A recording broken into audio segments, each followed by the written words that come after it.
ES Hoje, a notícia do jeito que você quiser.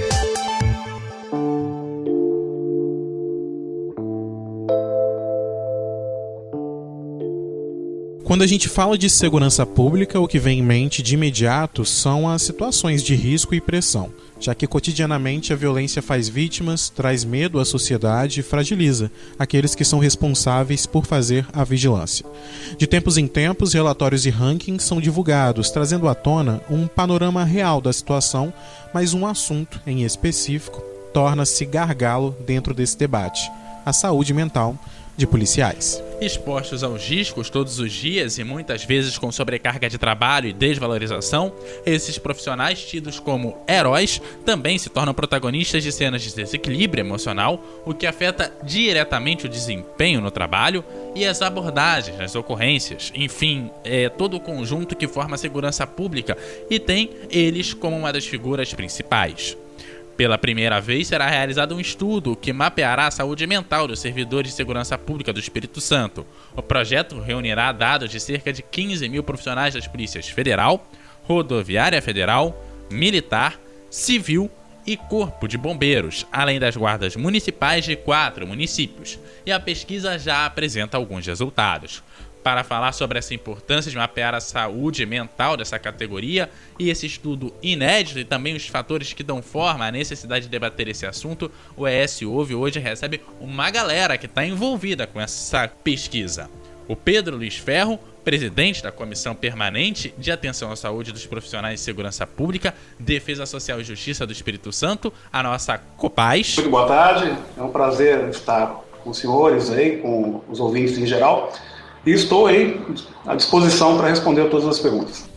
É isso aí. Também conosco o Marcelo Fetz, coordenador do projeto de pesquisa diagnóstico desenvolvido pelo NUPLA, o Núcleo de Pesquisa, Inovação e Planejamento Socioeconômico da UFES. Boa tarde, pessoal. Prazer estar aqui com vocês e, na medida do possível, colaborar aí com o debate, a gente ter um podcast agradável.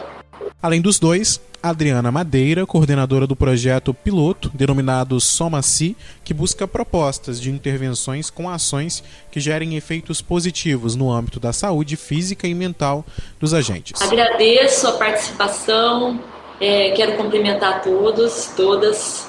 Um abraço. Perfeito. Para início de conversa, então, começar com você, Pedro, de que forma a gente consegue mostrar para o nosso ouvinte, explicar para o nosso ouvinte, de forma bem breve mesmo, de quais gargalos nasce esse estudo, que é inédito, como a gente destacou aqui na abertura e como é ressaltado a todo instante, e qual que é o caminho a ser seguido com os pontos-chaves, Qual o caminho que esse estudo vai trilhar.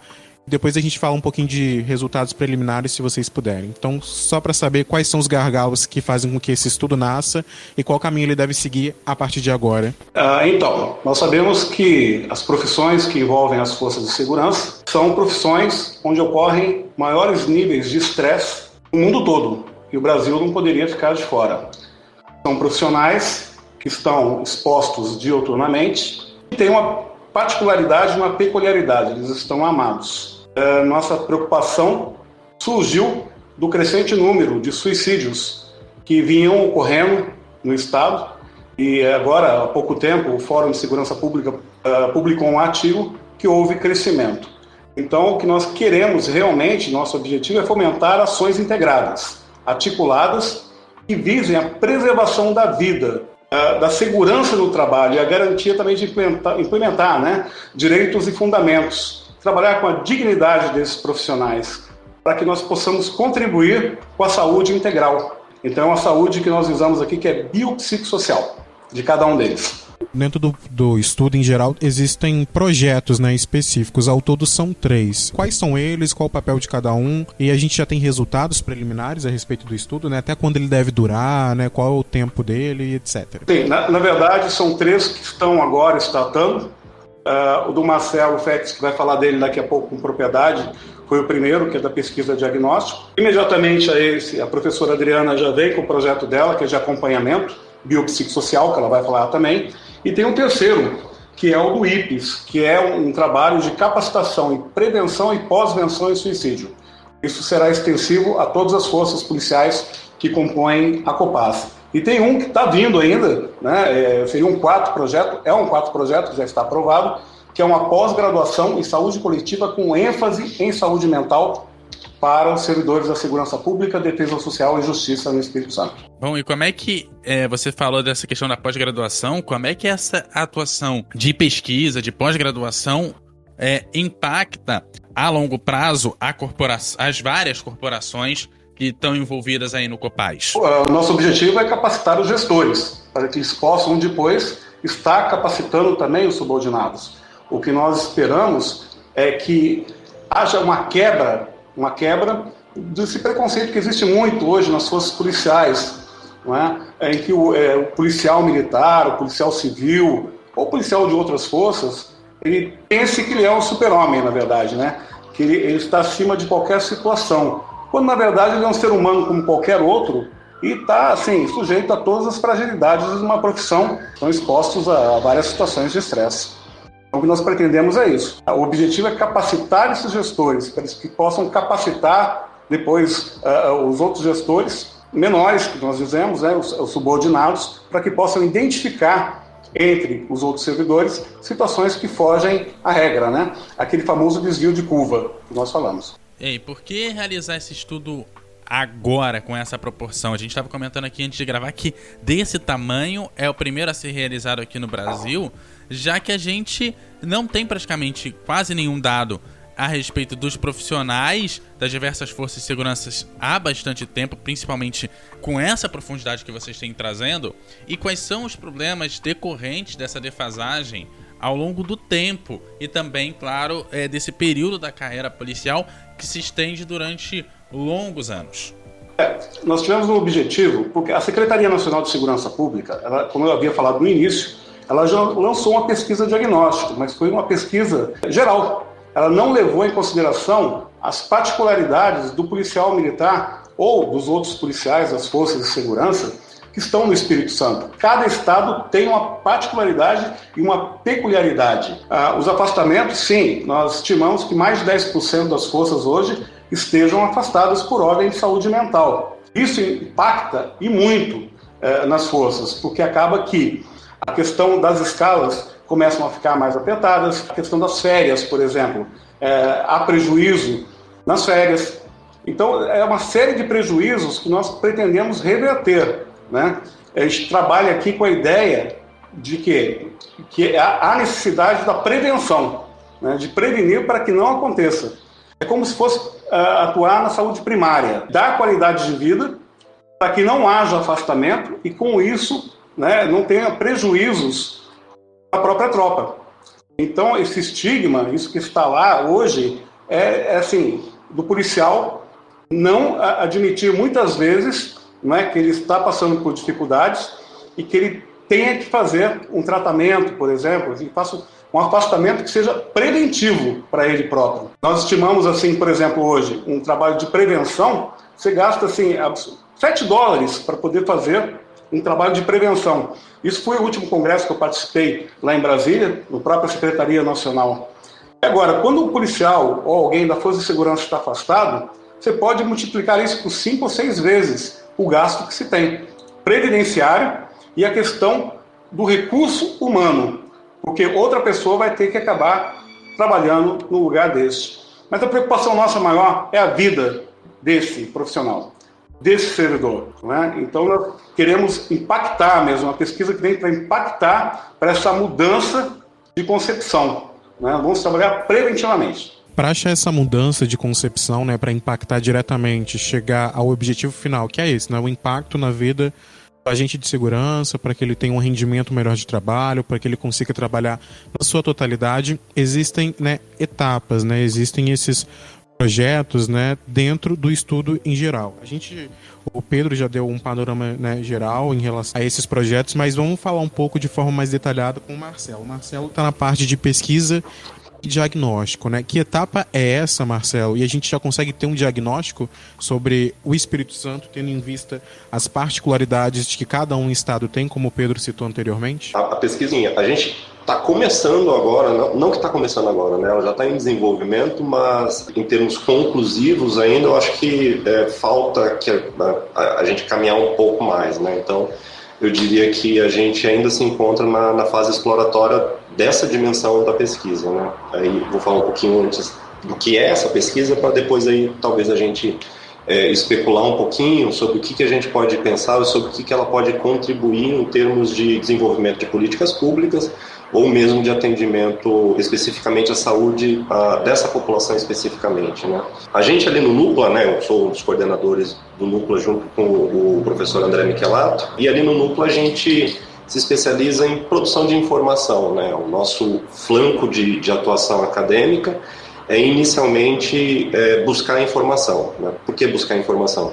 Porque a informação é que vai determinar uma boa tomada de decisão, né? Aquilo que faz com que, por exemplo, um gestor tome uma decisão baseada em evidência e não tome uma decisão baseada simplesmente no arbítrio, numa vontade subjetiva, né? Ou num achismo qualquer ali que movimenta talvez o humor do momento. As nossas pesquisas no Núcleo, elas são orientadas exatamente para isso, né? Para que a gente tente vasculhar, na medida do possível, as variáveis, né, os elementos que constituem um determinado fenômeno, e com base nisso a gente possa refletir de uma maneira mais precisa sobre o que é esse fenômeno, né? No que diz respeito à atuação da comissão, né, no que diz respeito à nossa contribuição do Núcleo ao tema em si, né, que é o tema aí da saúde mental, né, da saúde como um todo, né, das forças de segurança no Estado do Espírito Santo, é uma pesquisa em três partes, né, ou 3 alicerces, né, cujo intuito né, tanto fazer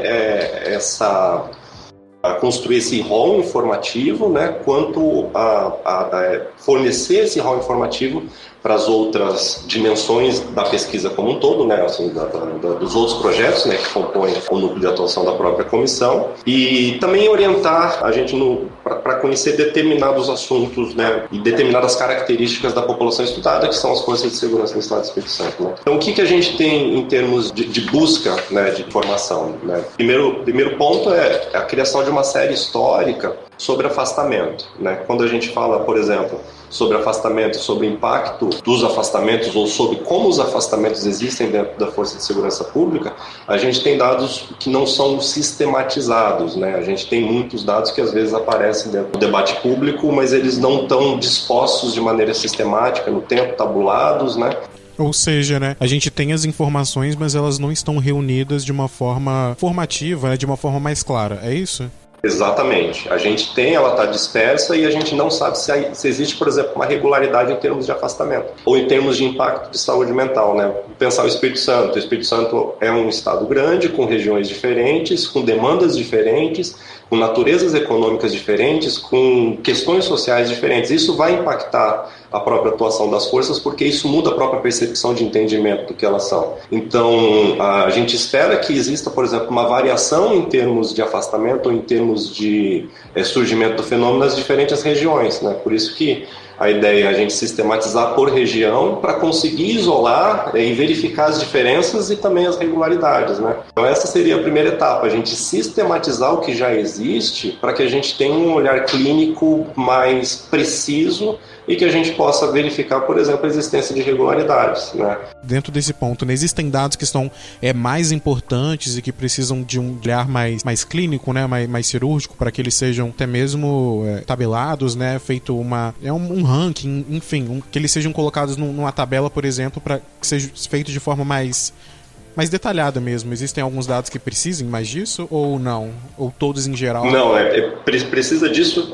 Inclusive, a gente tem essa primeira etapa, que é uma coleta de dados que já existem, né? Mas a gente aí tem a segunda etapa da pesquisa, que é um levantamento geral, né, por amostragem estatística das forças que atuam no Estado do Espírito Santo, para que a gente avance aquilo que existe, por exemplo, dentro da área de recursos humanos, dentro de cada força, do ponto de vista da coleta de informação e de armazenamento de dados primários muito básicos, né, como dados de afastamento e por que se afastou, quando se afastou e quem se afastou. Então, no primeiro momento seria o levantamento desses dados, são dados muito básicos. No segundo momento seria a produção de informação, aí realmente, por meio de aplicação de questionário fechado, né, a todas as forças do Estado, por meio de amostragem estratificada por região, na medida do possível, né?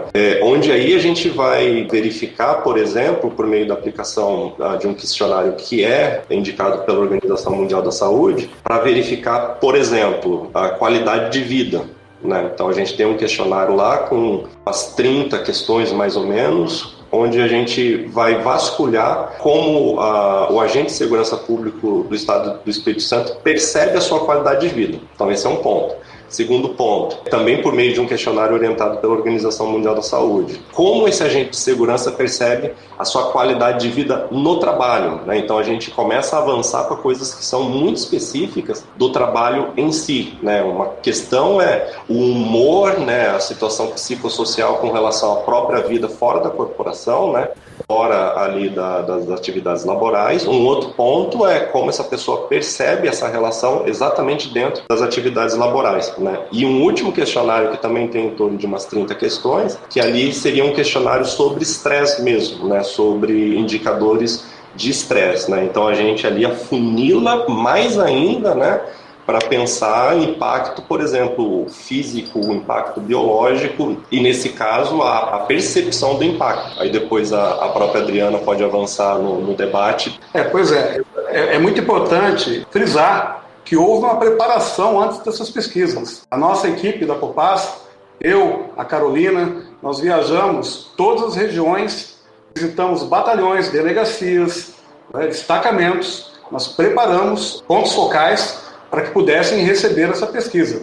Houve um pré-acompanhamento, né? Vocês estavam falando de acompanhamento e pós-acompanhamento, também houve um pré-acompanhamento em relação a isso. Preparação, no caso, né? Só para complementar aqui, que às vezes assim, a ideia que se passa é que é uma coisa muito simples, mas não. Trabalhar primeiro a mentalidade das forças policiais para poder estar recebendo essa pesquisa. Isso foi muito importante. Os paradigmas têm que ser quebrados e aos poucos, né? E a gente foi desenvolvendo isso ao longo aí já de 3 anos, junto aqui com a Copaz e a gerência de atenção. ES Ouve. Então, para continuar falando, né, dos projetos, do caminho a ser seguido, a gente reunindo dados, né, que existem no sistema, mas eles não estão tabelados, não estão organizados, tendo esses questionários, né, que vão medir qualidade de vida, percepção de qualidade de vida no trabalho. A gente sabe que o trabalho de um agente de segurança pública é um trabalho estressante, né, ele lida com pressão quase que diariamente, né, se não diariamente, e também tem indicadores de estresse que vocês vão medir por meio também desses questionários. A partir daí vai vir um acompanhamento. Como que vai ser feito esse trabalho, Adriana, de acompanhamento? O que vocês devem levar em consideração? Precisa, de fato, esperar essa primeira etapa para ter uma conclusão, mas de forma assim, no geral, o que vocês devem levar, de fato, em consideração nessa etapa de acompanhamento e quanto tempo ela vai durar, né? O nosso trabalho, ele é concomitante, né, ao trabalho do Marcelo, e ele tem início com o acordo de governança. E até achei interessante porque a Copaz, o Pedro e a Carolina, eles já fizeram todas essas visitas para que nós agora tivéssemos condições de poder fazer um acordo com as chefias para que os policiais, de modo geral, tivessem acesso à avaliação, a toda a fase, né, que vem em seguida. Então, em seguida tem a fase de triagem, e essa fase de triagem ela é aberta e ampla para todos os servidores, todos os indivíduos das forças de segurança que queiram participar. Então, a gente sabe que não devem participar os 15 mil ou mais de 15 mil pessoas, mas todo aquele que quiser participar, ele vai poder participar. Existe uma resistência? A gente consegue enxergar isso ou não, né? Porque como foi feito um trabalho de pré, o terreno meio que foi preparado ali. Tem existido uma cooperação espontânea, né? É um desafio. Eu tenho a impressão, a necessidade seja tão grande, que quando a gente chega também oferecendo algo bom, em alto nível, porque nós temos profissionais, psicólogos, nutricionistas, cardiologistas, pós-doutores, doutores, é um corpo também tão preparado que quando a gente chega oferecendo algo que não seja só avaliar e também fazer a intervenção em seguida, isso vem assim muito fortemente da necessidade deles também. Então, nós temos encontrado Sim, durante os diálogos, muitos questionamentos. Como é que vai ser isso? Será que a gente pode confiar na não identificação do participante? Porque isso é muito importante, ele participar e não ser identificado. Então a gente tem feito esse esclarecimento. E também a gente teve a colaboração do HPM agora, que assinou conosco um acordo de cooperação. Esse trabalho passou pelo Comitê de Ética, e o Comitê de Ética ele fez uma série de ressalvas para a proteção da identidade do participante. Então isso assegura ao participante, ao voluntário da pesquisa, que o nome dele não vai aparecer, que ele não vai ser identificado pela chefia imediata dele e que ninguém vai ter acesso ao dado pessoal dele, daquilo que ele revelar, porque no nosso projeto existe a fase da intervenção, e na intervenção ele pode ser acompanhado por profissionais psicólogos, então tudo isso é assegurado a ele. Vocês também perguntaram aqui quanto tempo que isso vai acontecer, né? Então nós pretendemos que esse processo ele dure 9 meses, mas que não seja um projeto pontual que aconteceu. Nós pretendemos que esse projeto continue. Então, eu sempre falo, né, e até brinco nas reuniões dos acordos de governança que nós temos feito, sempre em conjunto, né, a gente com a Copasa, a UFES e a Copasa, que o projeto ele tem que ser tão bom, tão bom, tão bom, que ele vai ser um projeto de Estado, vai durar para sempre. Porque o servidor da segurança ele precisa desse acompanhamento, desse suporte. Isso é muito importante. Vai fazer com que o projeto se torne permanente. E aí eu tenho 2 questões. A primeira é a seguinte: a importância da série histórica para a gente poder entender como que vai ser feita essa atuação com os policiais. E mais do que isso, quanto tempo leva para que essa série histórica ela possa ser levada efetivamente como um objeto de estudo. Esse é um projeto piloto, né? Que essa etapa dure até dezembro, que é uma etapa que vai ver o resultado dessa intervenção, né? Nós pretendemos isso, ver o quanto que isso beneficiou aquele indivíduo que passou pela intervenção. Então, por exemplo, desses 15 mil que vão passar pela triagem inicial, que vão responder ao questionário de estresse percebido, a gente vai tentar ver se a gente consegue atender 600 para a intervenção, que é muita gente já. E esses 600 vão ser acompanhados em vários tipos de terapia.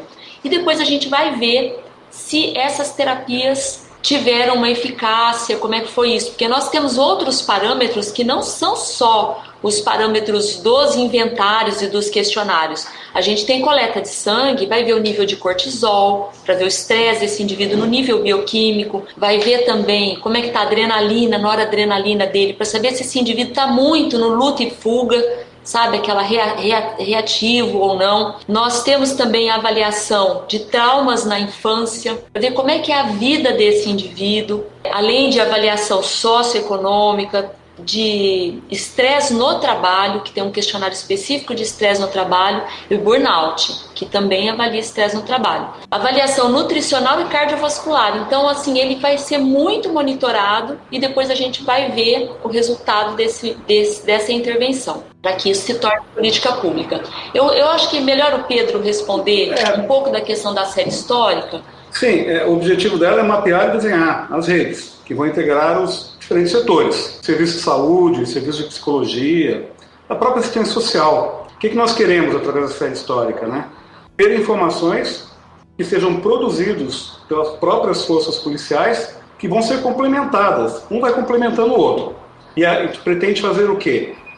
Aprimorar a qualidade desse dado produzido e tornar esses políticas públicas permanentes. Mas aí existe, no meio do caminho, existe um ponto que você até mesmo já citou anteriormente, Pedro, que é o tabu em relação às doenças mentais, a tudo que envolve isso, né?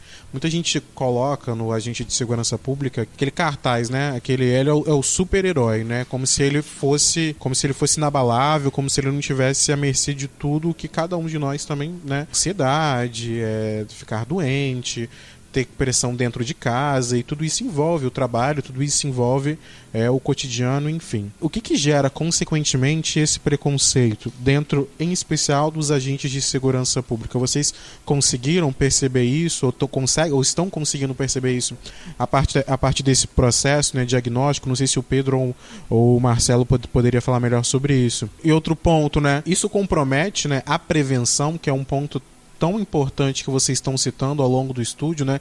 É algo para também ser preventivo aos agentes. Isso acaba do processo de prevenção, tendo em vista até mesmo que vocês trouxeram de dados, né? Que eles morrem por cometerem mais suicídios do que em serviço no país, né? Isso é um dado bastante alarmante. Eu queria falar uma coisa que eu acho que todo mundo fala do tabu e do preconceito, mas a necessidade de se cuidar desse profissional é tão grande que eu não tenho visto, particularmente, essa resistência nesse sentido. Ele precisa tanto que ele tá disposto, né? Está disposto, está sendo garantido para ele atendimento de qualidade e todo o suporte ético necessário para que ele não seja identificado. Então, isso tudo colabora para que ele venha a participar da proposta. Marcelo, você quer falar? Eu posso falar. Eu acho que eu concordo com a Adriana. Eu também, assim, eu acho que tem uma percepção pública muito grande na forma de um senso comum que acaba dificultando um pouquinho, né, o avanço de determinado assunto, tanto do ponto de vista de pesquisa quanto do ponto de vista de produção de políticas públicas, né? Em se tratando de forças que são hierarquizadas, né, que tem ali uma natureza militar, isso acaba sendo até mesmo potencializado, mas, repito, às vezes do ponto de vista do senso comum. Aquilo que a gente está vendo até agora, tanto dentro da secretaria, né, aí eu acho que é uma coisa super importante de ser dito, que não é um projeto que está se começando agora, né? Já um debate que está dentro aqui da Secretaria há pelo menos 2 anos, né? 2 anos desde 2019. Sim, acho que meados de 2019, por aí, anterior à própria pandemia, né? Então há uma preocupação, né, tanto da Secretaria quanto do Governo do Estado, do ponto de vista de contribuir para esse debate, lançar luz para a produção de políticas públicas que sejam interessantes para essas forças, tanto do ponto de vista de melhora de qualidade de vida, quanto do ponto de vista de aperfeiçoamento do próprio serviço prestado à população, né? Importante até vocês trazerem isso, porque mostra ainda mais a importância de se ter estudos como esses, de estar em contato direto com os agentes, né? Porque é isso, a percepção, né, pública comum, ela mostra uma coisa, mas quando você de fato vai lá, ouve aquele profissional, né, busca dados, busca informações, coloca os questionários ali para ouvir ele diretamente, com aquilo que a Adriana estava falando, né, demonstrando confiança de que ele vai ter vai ser algo totalmente sincero, né, de que os dados deles não vão ser divulgados, de que o superior dele não vai ter acesso ao que ele está respondendo. Isso acaba mostrando também, né, essa outra faceta que às vezes o senso comum a gente às vezes não tem. Então isso mostra ainda mais a importância de um estudo como esse, correto? Eu tenho uma diferença grande, porque quando nós vamos para essas reuniões, durante essa semana agora, em Colatina, e grandes questões que surgem, vocês querem fazer pesquisa, mas para quê? Porque pesquisa, de vez em quando a gente faz uma, faz outra. Quando nós falamos que a pesquisa vem seguida de intervenções, aí sim, aí a gente entende que nós conseguimos as adesões necessárias para prosseguimento de projetos, né? Isso é muito importante. Eu quero complementar uma coisa aqui, porque é uma devolutiva, não é só o panorama, é uma devolutiva para a necessidade, porque de fato esse prejuízo, ele foi falado, um prejuízo para a tropa, um prejuízo, ele tem um custo, né, para o Estado, mas não só isso, né, o custo dele é social e é familiar. Quando você previne, você acaba cortando mal pela raiz. Sim, e também do ponto de vista pessoal, né? Imagina a vida desse profissional que está estressado, que está doente. Ele vai ter a oportunidade agora de receber um cuidado. Nós temos um dos grupos de intervenção, que é o grupo do estudo de casos, que a gente chama de casos complexos. São casos que são tão complexos que nem podem ser acompanhados neste momento. Indivíduos que têm uma forte ideação suicida, por exemplo, Eu não posso oferecer uma psicoterapia para ele por 16 semanas e depois abandoná-lo. Eu não posso fazer isso. Ele tem que ter uma atenção mais permanente. Entende?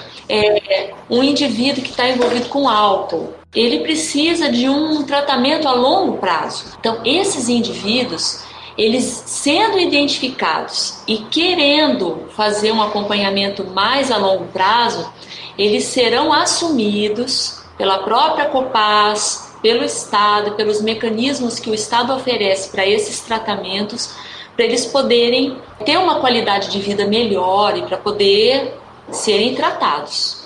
Isso é muito importante. Qualidade de vida vai desde o local de trabalho, alimentação, né? Os policiais se alimentam de forma péssima. A gente vai estar fazendo essas intervenções também, né? Então, assim, a gente está buscando uma coisa assim, o que ele tiver de excelência para ele vai devolver para a sociedade. Da mesma forma.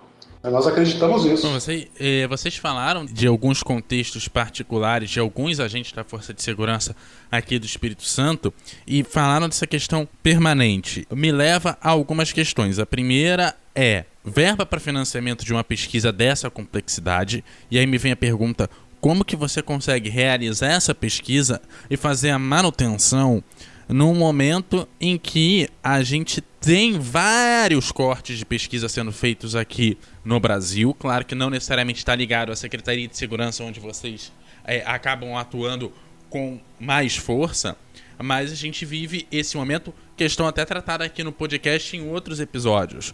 E também como que vocês fazem para que essa verba seja permanente para conseguir enfrentar essas situações, moldar e aperfeiçoar e até melhorar isso, e para que esse acompanhamento não seja só das 16 semanas, como a Adriana falou, ela seja algo permanente. É uma pergunta muito oportuna e eu vou ter o prazer de responder. A Secretaria Nacional de Segurança Pública, todos os anos, ela dispõe aos estados verba de um eixo chamado Eixo de Valorização Profissional. E nesse eixo tem que constar todas as ações de prevenção e pós-venção à saúde dos servidores das forças de segurança. A verba que nós estamos utilizando agora, por volta de quase R$1 milhão, ela veio da Secretaria Nacional de Segurança Pública. Nós fazemos um plano de ação que tem que ser aprovado em Brasília, né, pela Senasp. Esse fundo é repassado para o Fundo Estadual de Segurança Pública e os nossos projetos, todos são analisados pela Procuradoria-Geral do Estado, a PGE, e só após isso há o empenho do erário, né? Esse erário público. Desculpa interromper, esse montante, isso inclui também no processo de intervenção? Sim. Aliás, tem que ser destinado para a intervenção. Nós estamos aprendendo a fazer isso. Esses são os 3 primeiros projetos que foram aprovados pela Senasp. A expertise vem com o tempo, nós estamos aprendendo. E eles vêm ao encontro de um outro grande projeto que é o Estado Presente. O Estado Presente também, dentro dele existe o eixo da valorização profissional e nós estamos indo ao encontro desses projetos. Precisava criar realmente instrumentos, não só acadêmicos também, mas administrativos para aprender como se fazia. Agora nós aprendemos, né? Já possuímos a expertise necessária para dar continuidade. Essa verba da Senasp todo ano, ela é destinada aos estados. Ou seja, vocês fazem todo o embasamento teórico para propor um projeto de intervenção e depois vem toda a parte administrativa para monitorar onde que você consegue essa captação da verba e de que forma você vai estruturar o projeto para conseguir. É esse o caminho que vocês estão fazendo? O caminho, a verba existe, ela é enviada a todos os estados da federação anualmente. Só que para captar essa verba é preciso fazer um plano de ação. Esse plano de ação é enviado à Secretaria Nacional de Segurança Pública e é aprovado ou não. No primeiro ano que nós enviamos, nós tivemos 3 dos nossos projetos aprovados. Então esse dinheiro ele é enviado para cá, é feita uma transferência fundo a fundo e ele vai para o Fundo Estadual de Segurança Pública. E aí os projetos aprovados vão ter esses erários, esse dinheiro empenhados nos projetos.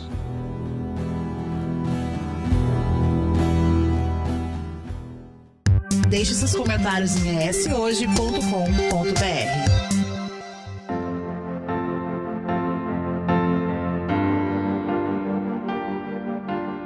Não é preciso, então, realizar uma revisão institucional dentro das corporações de segurança pública para que a gente possa, assim, uma revisão começou a ser implementada, né, desde a comissão em 2019, aí vem a aprovação desses projetos a fim de mapear e etc e tal, mas é preciso ainda mais para que seja feita uma revisão institucional, não no sentido de mudar o que é a instituição, mas mudar pontos que fazem com que ela seja no senso comum ou até mesmo na constatação de dados, na constatação do tete a tete com os agentes de segurança pública. Não é preciso uma revisão?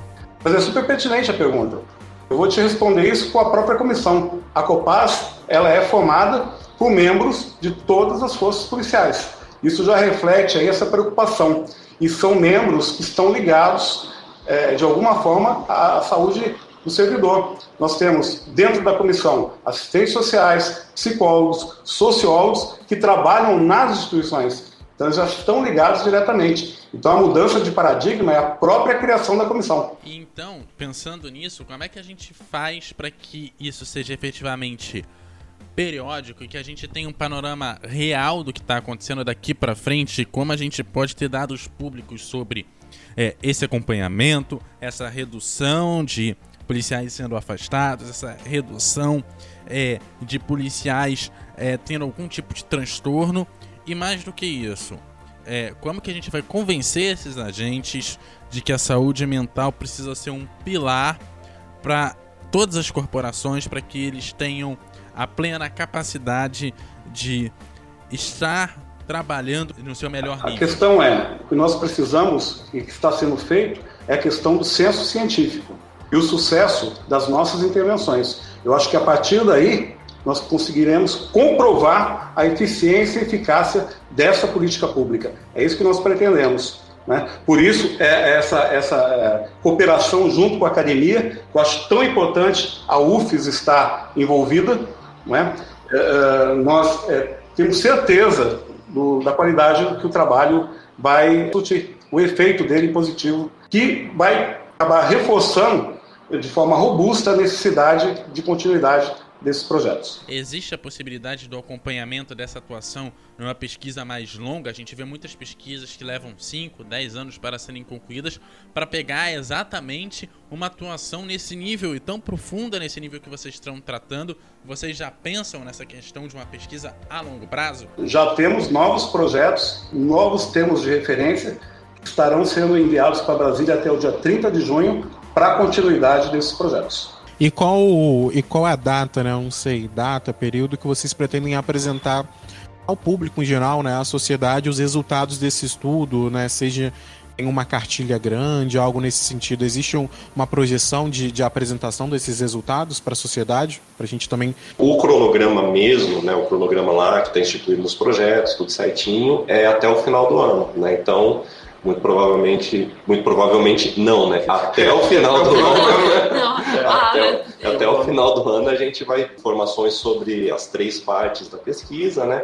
E a gente conseguir oferecer à população como toda, a secretaria, né? E as forças, um leque de informações interessantes sobre a situação, né? A percepção dos agentes de segurança pública com relação à qualidade de vida no trabalho, né, e alguns indicadores de estresse, isso falando em termos populacionais, isso falando em termos ali de percepção social, né, então até o final do ano isso vai, né, ser entregue. Mas muito provavelmente isso também vai ser um picadinho aí não é bem muito provavelmente, porque na verdade, agora eu vou fazer um desabafo aqui, porque nós temos um contrato rigorosíssimo, UFES, e inclusive com previsão de multas se a gente não apresentar os resultados, e é muito rigoroso mesmo. Então tem, por exemplo, um relatório detalhado, 30 dias, outro com mais 60 dias, depois outro 150 dias, 120 dias, e assim Haja relatório, né? Haja relatório. E a gente... As entregas são parciais. As entregas são parciais e os pagamentos, para pagamento de bolsa, esse tipo de coisa, são também parciais. Então nós temos assim que cumprir mesmo, porque existe muito rigor nesse sentido. Eu só queria complementar o que a Adriana falou e assim, não fugindo da agenda que está dizendo, né, do que a gente está tratando aqui, mas da importância também dos entes públicos brasileiros, né, seja governos municipais ou estaduais, deles passarem a olhar a academia com bons olhos, né, e construir essas parcerias do ponto de vista de busca de informações, busca de evidências, para tanto fazer acompanhamento e monitoramento de política pública, né? E desse ponto de vista, a UFES ali está super aberta e super participativa com relação a isso. Acho que é um papel institucional da própria universidade e a importância dos governos olharem isso, né? Verem a UFES, as outras universidades, como parceiros possíveis, né, para a construção dessas pesquisas, dessas atividades, né? Aí fica até a coisa interessante que aconteceu, né? Que é por meio da comissão e por meio do governo do estado, né? Terem esse olhar interessante com relação à ciência e fazer esse investimento, porque tudo bem, envolve a questão de saúde pública, envolve a questão de aperfeiçoamento de política pública, né? Envolve ali a melhoria da qualidade de vida, né? Da saúde das forças de segurança, mas também tem uma outra questão que é importante, que é o investimento em ciência e tecnologia, né? Que é um passo super importante, tanto para a formação de mão de obra especializada, quanto do ponto de vista de avanço de fronteira, de inovação aqui no estado do Espírito Santo.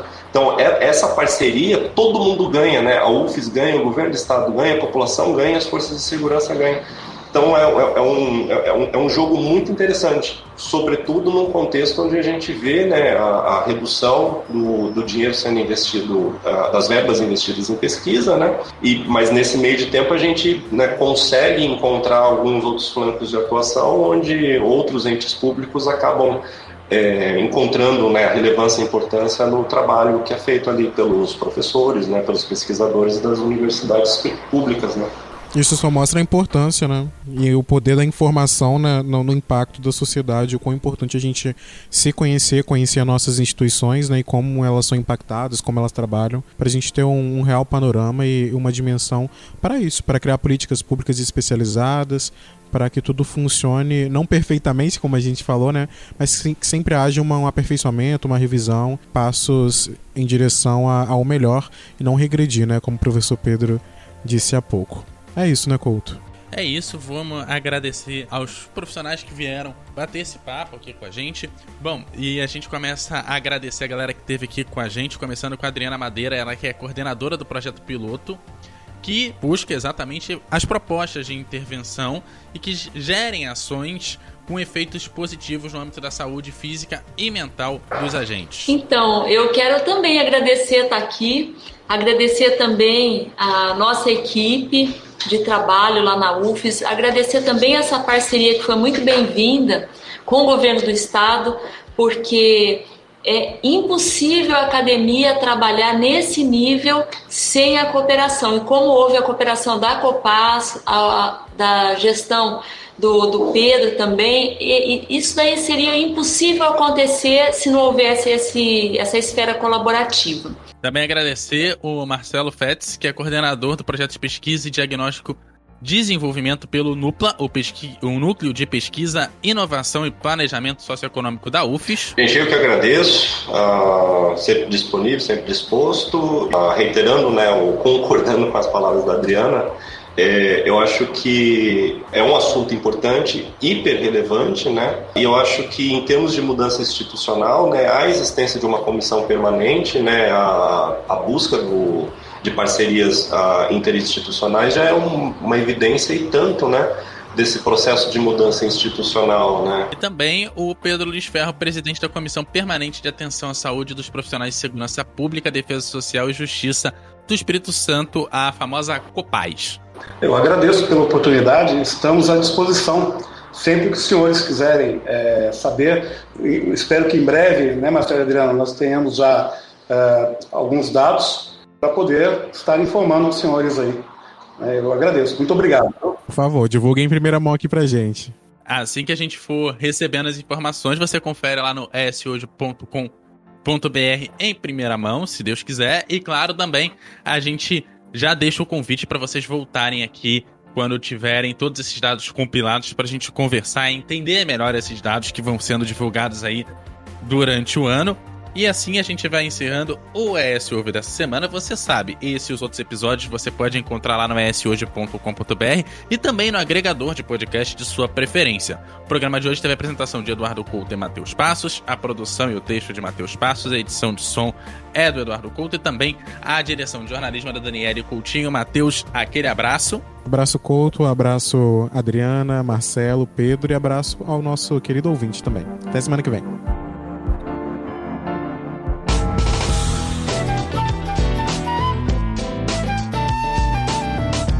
Você encontra o ES Hoje nas redes sociais, @ES Hoje, e também no canal do YouTube e no site eshoje.com.br.